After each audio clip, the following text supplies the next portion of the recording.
Bom dia a todos. Bom dia. Hoje é dia 20 de junho de 2021. Meu nome é Rosilene Bittencourt, estudante de Quinta Câmara e diretora da Escola de Meditação Áureo Florescer. Hoje nós vamos falar sobre os malefícios dos vícios e a necessidade de exterminá-los de nossa psique. Então, quero que vocês observem o gráfico, né? Para que possam assimilar a mensagem visual.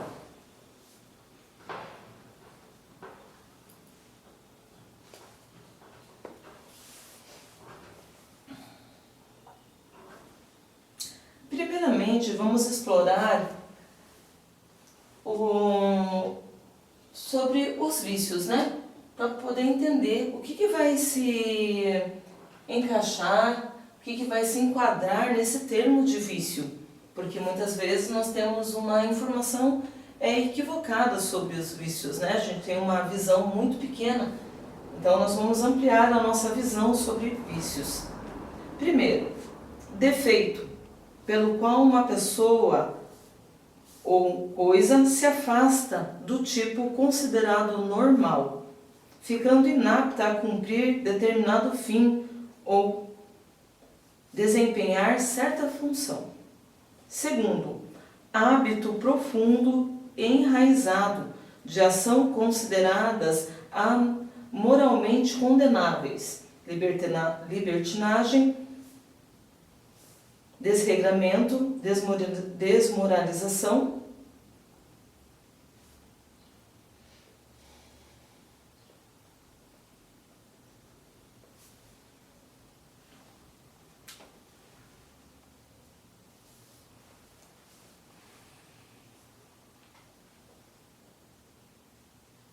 terceiro, prática de atos geralmente prejudiciais ou moralmente censuráveis, mau hábito, costume condenável. Quarto, disposição natural para algo, propensão irresistível tendência. 5. Erro contra as regras da arte ou da ciência. 6. Hábito repetitivo de praticar certos atos. Erro sistemático, mania. 7. Dependência em relação ao consumo de determinada substância, álcool, né, tabaco e etc. Tá? Então a gente viu que os vícios, eles abrangem vários comportamentos humanos e não apenas aqueles vícios que dependem de uma substância química. Isso é muito importante para nós porque é muito mais fácil nós olharmos os vícios quando tem uma ação do que quando a gente olhar o vício que a ação vem da nossa própria inconsciência, que vai estar focado na questão dos hábitos. Então esses vícios de hábitos, de comportamento, maneira de pensar inadequada, esses vícios também devemos cuidar e exterminá-los de nossa psique. Então, para nós estudarmos um pouquinho, eu trouxe para vocês hoje, o vício está relacionado com a questão espiritual, psicológica e física. Tá? Então, a gente vai estudar nessas três vertentes também. Então, eu trouxe aqui para vocês compreenderem que faz parte do sistema reflexivo do cérebro. Né? O que é esse sistema reflexivo? Ele fica aqui na frente, ó. É as nossas tomadas de decisões conscientes, ou aquilo que a gente pensa que é consciente, né? Porque nós, mesmo tomando a decisão mais correta, pode ser que a gente possa estar tomando uma decisão errada. Então, mas para entender, o sistema reflexivo está ligado com a racionalidade. Por exemplo, se eu comer algo estragado, eu vou passar mal. Então, se eu vejo que aquele alimento está estragado, então eu não vou comer. É uma ação consciente, é uma tomada de decisão consciente, eu não vou comê-lo. Tá? Então, aqui que atua as nossas ações conscientes do nosso dia, no pré-frontal, no córtex pré-frontal. Aquela experiência, né? A gente teve uma experiência em um dado momento que a gente comeu algo estragado e passou mal, ficou registrada nos nossos sentidos físicos. Então, toda vez que a gente vê algo parecido com aquilo, nosso cérebro vai lembrar e vai nos afastar de tomar aquela decisão inadequada, tá? Então, aquela experiência registrou de forma sensorial algo que lhe dá uma recompensa que você considera ruim e não quer mais vivenciá-la. Então, o que eu pude aprender dessa conferência e posso trazer para vocês? Nós trabalhamos, né, o corpo humano, o cérebro trabalha com a questão da recompensa. Então, sempre nós estamos recebendo algo, né? Isso a gente pode considerar bom ou ruim. Por quê? Por que eu falo isso? Porque uma pessoa que ingere determinada substância, ela pode achar que aquilo é bom para ela. Então, por isso que ela vai tomar aquela decisão. E a experiência vai ser ruim. Ela não está tendo consciência de forma, né, decidir algo. Porque por mais que ela tenha, mas para ela aquilo, então vai ser mais difícil ela se livrar do vício, porque ela considera aquilo bom. Tá? Então, só para a gente entender um pouquinho como que funciona isso. E agora, a gente vai ver a outra parte do nosso corpo que também influencia na questão dos vícios, que é essa parte aqui, ó, núcleo accumbens. Quando a gente ingere uma determinada substância, uma substância muito forte, né? A substância ela vai diretamente nessa parte do cérebro e ela vai registrar e vai liberar uma substância que está ligada com esse sistema de recompensa. Ela vai liberar dopamina no nosso cérebro, que é uma sensação de bem-estar, de prazer. Por isso que a pessoa, quando ingere algo que faz mal, se liberar dessa substância, ela vai relacionar com algo bom. Tá? Então, essa parte aqui para a gente entender que quando uma pessoa que ingere alguma substância, ela vai diretamente para essa região do cérebro e ela não passa pelos sentidos físicos, diferente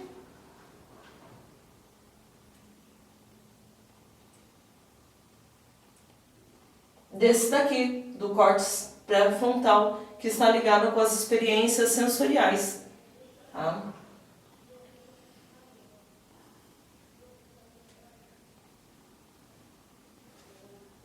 Aqui foi aquela parte que eu falei para vocês, né, dos defeitos.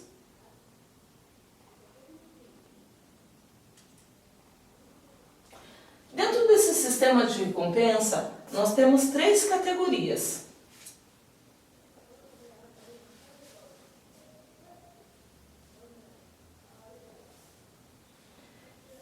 Esse sistema de recompensa ele é importante, tá? Ele não pode ser retirado. Por que eu estou explicando isso? Para que vocês possam entender aquilo que é natural do nosso corpo, para que a gente possa agir de forma mais consciente. Ao entrarmos no sistema de recompensa, encontramos no sistema impulsivo, né? Ele é importante para a nossa sobrevivência. Nele acontecem as ações automáticas, aquelas que não podem ser controladas. Por exemplo, trabalhou muito, está cansado, vai ser obrigado a descansar. O nosso cérebro vai disparar essa informação e nós vamos ter que deitar e repousar o nosso corpo físico. Pois isso é instintivo, pois ele está ligado a necessidades fisiológicas do corpo. O cérebro regula a dopamina e outros hormônios em nosso corpo para que possamos nos sentir bem. Né? Daí nós temos o controle e o domínio, né? Ou consciência. A gente pensa e age para... esse nosso controle das emoções que muitas pessoas buscam deve ser dado antes de extrapolar o núcleo accumbens. Né? A gente deve buscar essa consciência. Por quê? Se a gente extrapola esse sistema impulsivo, né? A gente trabalha todo dia até esgotar o nosso corpo, a gente sobrecarrega o nosso cérebro e ele fica desequilibrado, ele fica desregulado, né? Não consegue tomar decisões conscientes. Tá? funciona ali essa liberação, né? Por exemplo, outro exemplo, você está com fome, começa a ficar ansioso, nervoso. Você se alimenta, faz uma refeição, né? E você se sente bem. Então, até aqui não tem problema, são ações naturais do corpo humano, é natural. Nesse caso, tem equilíbrio e é uma necessidade.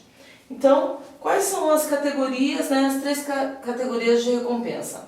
A primeira aqui seria natural, como eu falei. Você se alimentou com consciência, se sentiu bem, o cérebro liberou dopamina. Fez atividade física, que é o exemplo aqui, passeou, você se sentiu bem, o cérebro, né, é uma recompensa, você fez uma atividade, vai receber a recompensa que é se sentir bem. Tá? Então, nesse momento, é tudo natural, não tem problema, porque é de forma equilibrada.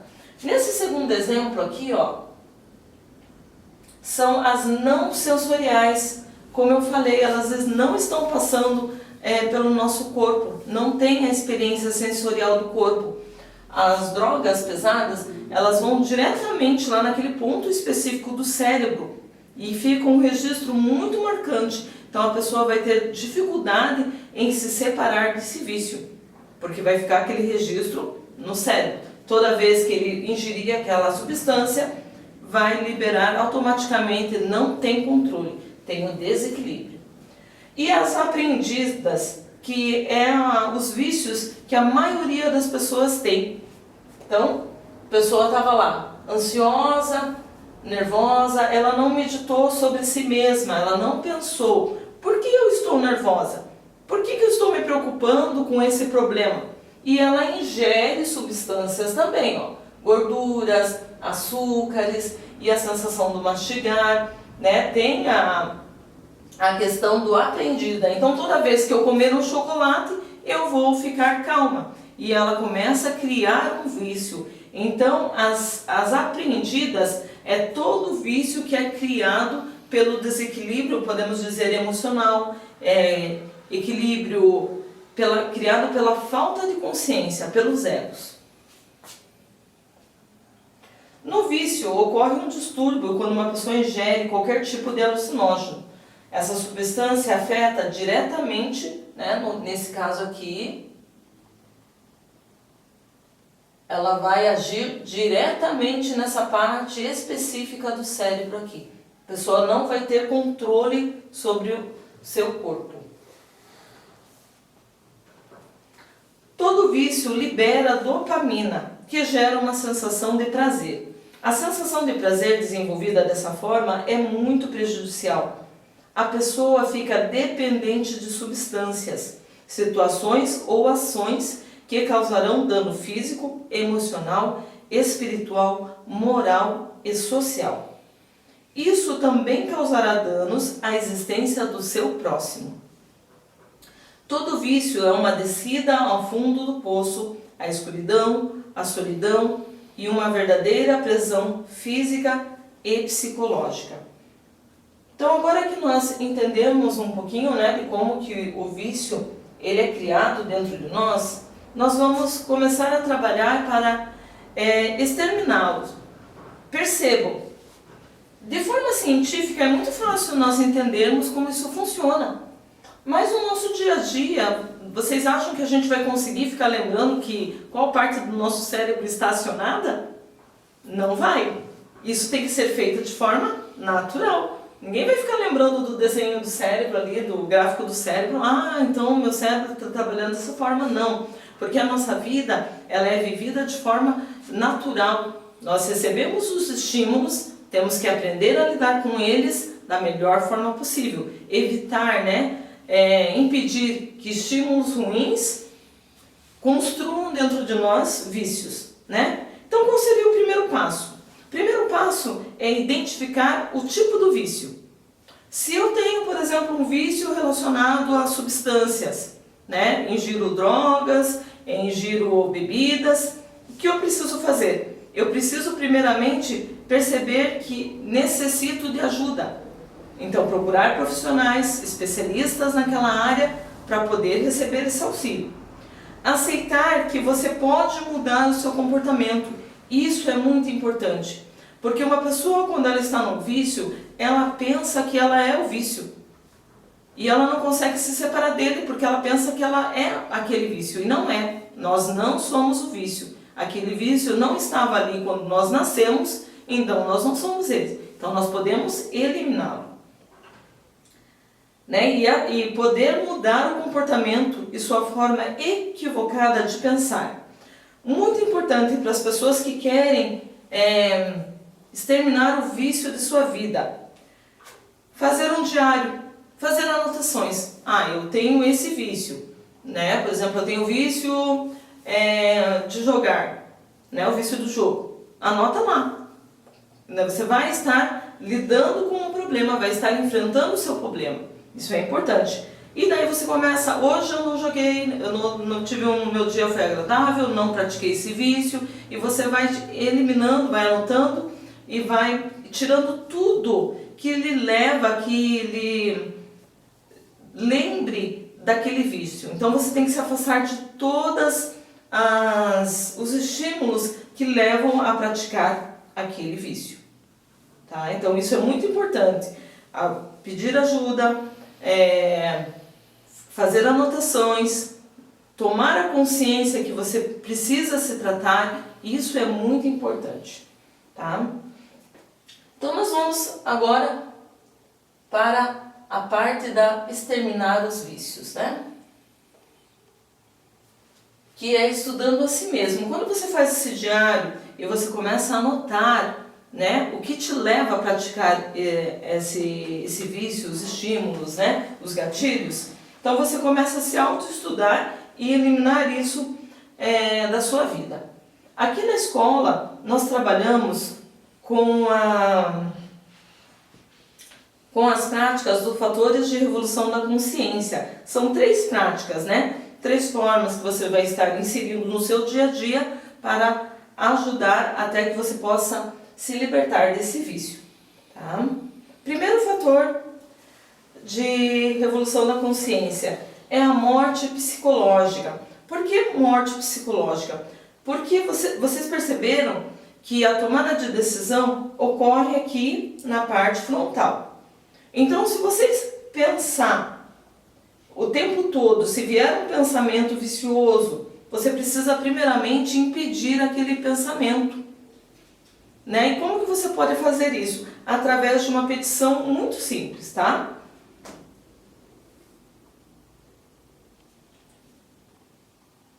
Mãe Divina, retire de mim esse defeito e queime. É um pedido de ajuda à Mãe Divina. É a energia gestadora da criação. Então, toda vez que sentir o desejo do vício agindo na psique, deve-se pronunciar em verbo silencioso. Mãe Divina, retire de mim esse defeito e queime. É muito importante que as pessoas não desanimem, pois pode levar mais de 90 dias para que as mudanças sejam percebidas e depois possam ser fixadas no nosso cérebro, na nossa parte física, né? Porque vocês viram que ela é uma parte psicológica, mas ela também tem a parte física, fica registrado dentro do nosso cérebro, tá? Então é um trabalho de limpeza física, psicológica e espiritual. Então a Mãe Divina, né, a nossa energia criadora, que nos criou perfeito, vai ser a que vai estar intercedendo por nós. Então as orações à Mãe Divina.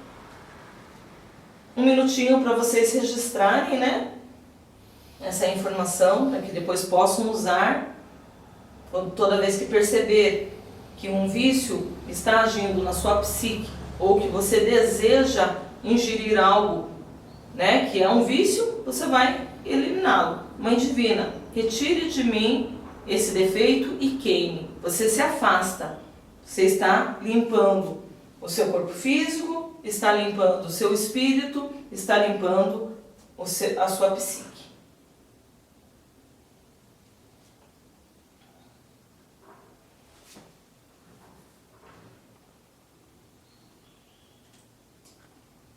O segundo fator de revolução da consciência é a prática da sexualidade superior, e ela é muito importante. A união sexual é aquilo de mais sagrado que existe no ser humano. É o respeito ao corpo físico e à espiritualidade. Jamais deve ser pervertido. Amar o próximo como a ti mesmo é querer que nenhum semelhante sofra pelos vícios causados pelo ego. E irá respeitar a energia sexual do seu companheiro ou companheira. Deus criou o ser humano para que formem um casal e possam se tornar um durante a transmutação sexual. A sexualidade superior é o que nos liga ao divino, enquanto que o sexo inferior nos liga ao inferno.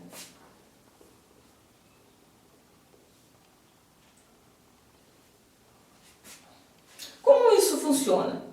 Se durante o ato sexual o homem expulsa o sêmen de seu corpo, ele está expulsando sua energia, sua própria vida, ao mesmo tempo em que suja a sua companheira. Se cria uma série de problemas. O homem, depois de um tempo, perde a vontade de se relacionar sexualmente com a sua esposa e parte em busca de aventuras, ou vice-versa. Isso é chamado de adultério. O ego e o vício, a falta de moralidade, são resultados desse abuso sexual.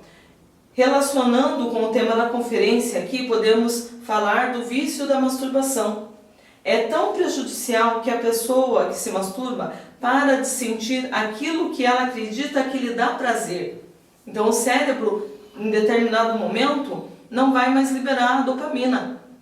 E ela começa a ter um distúrbio seríssimo no seu corpo, porque ela cria dor, sofrimento, frustração. Para o homem isso é muito mais complicado do que para a mulher até. Então, geralmente os homens, eles buscam o auxílio quando eles estão nessa questão do vício da masturbação, né? É bom saber que esse distúrbio sexual causado pelo vício do ego pode ser exterminado da psique humana, primeiramente fazendo a morte psicológica, né? Então tem que retirar primeiramente da mente, Mãe Divina, elimine de mim esse defeito, né? Ele já percebeu que é um vício, e aqui tem vários malefícios causados, né? Prostituição, pornografia, masturbação, impotência sexual, fornicação, violência, ingestões de drogas, alucinógenas, todas causadas pelo distúrbio do vício. Então vamos ver a cura, né?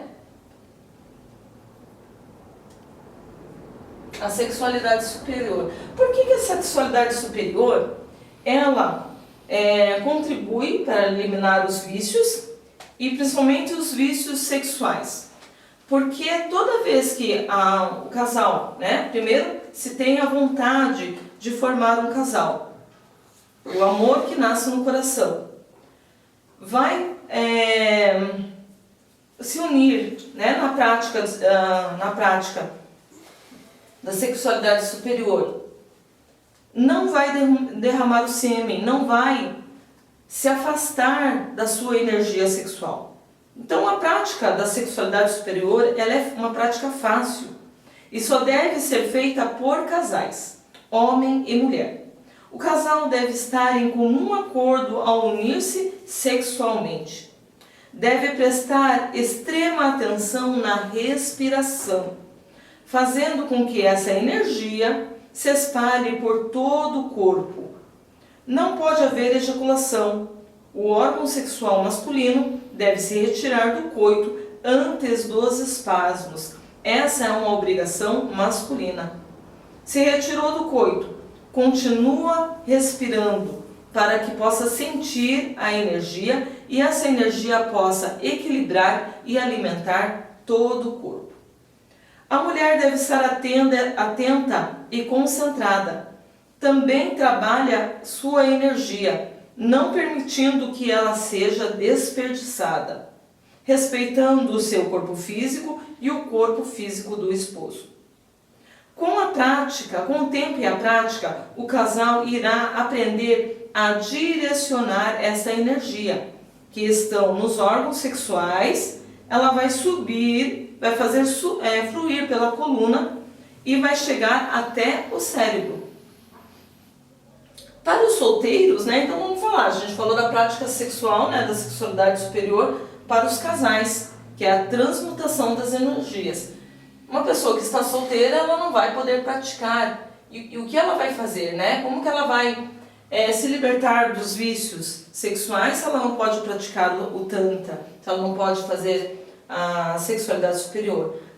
Existe uma prática chamada de sublimação das energias. Essa é muito importante para os solteiros que querem eliminar os vícios da masturbação.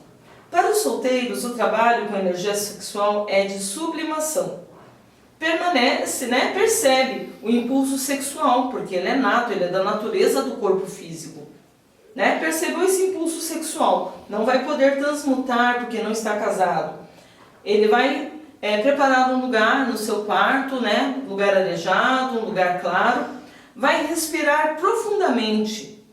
Ao respirar profundamente, vai pronunciar com o verbo silencioso, né, dentro de sua cabeça, a palavra Ram. Então, respira e pronuncia silenciosamente a palavra Ram. Ao soltar o ar, ao expirar, vai pronunciar a palavra Sa. Então, respira, solta o ar, Sa.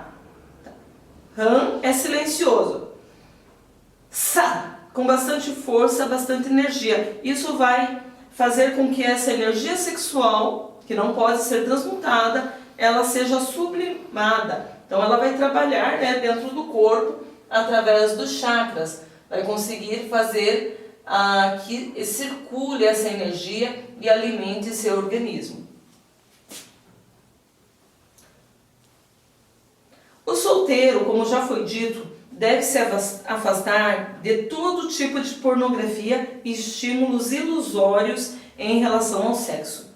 Enquanto aguarda um companheiro ou uma companheira, deve se preparar para o casamento, desenvolvendo suas capacidades emocionais, eliminando as manifestações egóicas de sua personalidade. Mãe Divina, retire de mim esse defeito e queime. Como vimos anteriormente, a dopamina é liberada durante o ato sexual. Com a sexualidade superior, isso ocorre de forma equilibrada e saudável. Isso é muito importante.